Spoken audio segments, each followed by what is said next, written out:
प्रथम यज्ञ भूखंड धरा पे आर्य का आगाज है।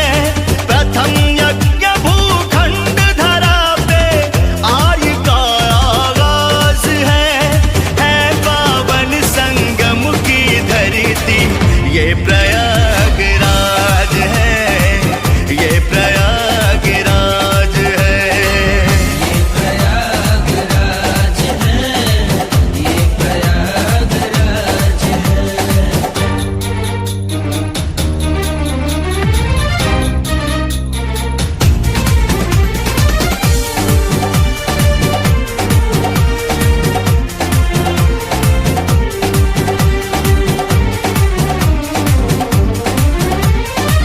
कण कण में भगवान बसे हैं, पग पग स्वर्ग से धाम यहाँ। गंगा यमुना सरस्वती मिल चरण पखारे राम यहाँ। तीर्थराज प्रयाग है, तीर्थराज प्रयाग है, तीर्थराज प्रयाग है, तीर्थराज प्रयाग है। धर्म का ये है राज मुकुट, धर्म का ये सनातनियों का नाज है पावन संगम की धरती ये प्रयागराज है, ये प्रयागराज है। ये प्रयागराज है, ये प्रयागराज है।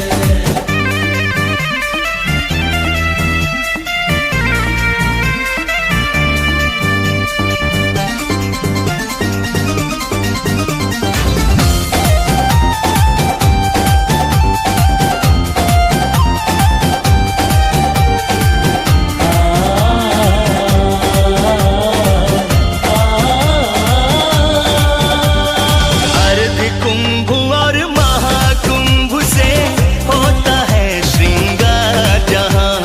ऋषि और मुनियों को दिखता है अलग अलग किरदार जहाँ। तीर्थराज प्रयाग है, तीर्थराज प्रयाग है, तीर्थराज प्रयाग है, तीर्थराज प्रयाग है। कल्पवास और अमृत बूंद, कल्पवास और अमृत बूंद सनातनियों का नाज है पावन संगम की धरती ये प्रयागराज है, ये प्रयागराज है। ये प्रयागराज है, ये प्रयागराज है।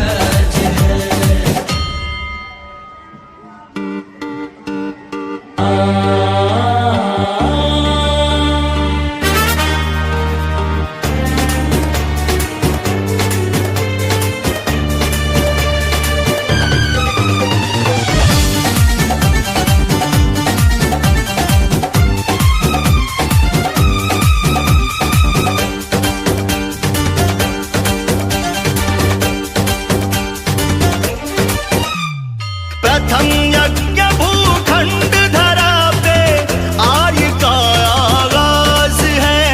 प्रथम यज्ञ भूखंड धरा पे आर्य का आगाज है पावन संगम की धरती ये प्रयागराज है, ये प्रयागराज है। ये प्रयागराज है, ये प्रयागराज है।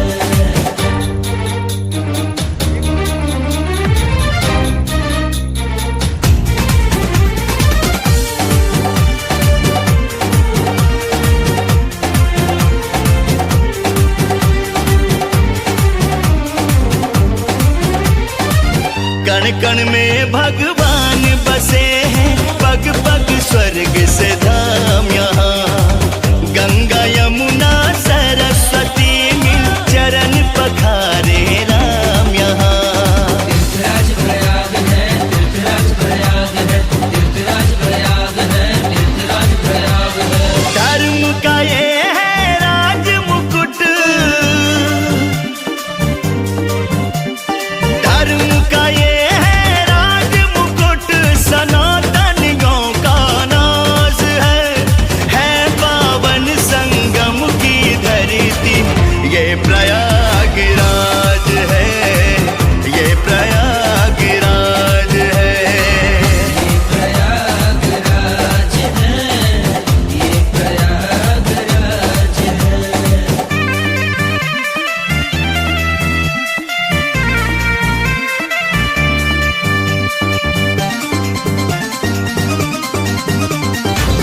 प्रथम यज्ञ भूखंड धरा पे आर्य का आगाज है।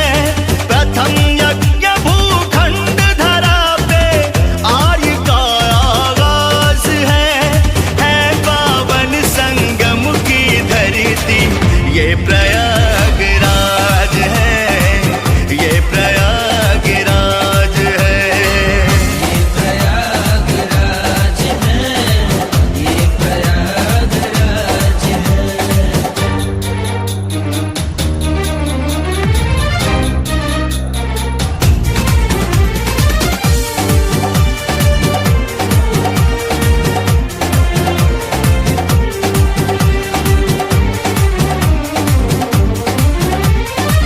कण कण में भगवान बसे हैं, पग पग स्वर्ग से धाम यहाँ।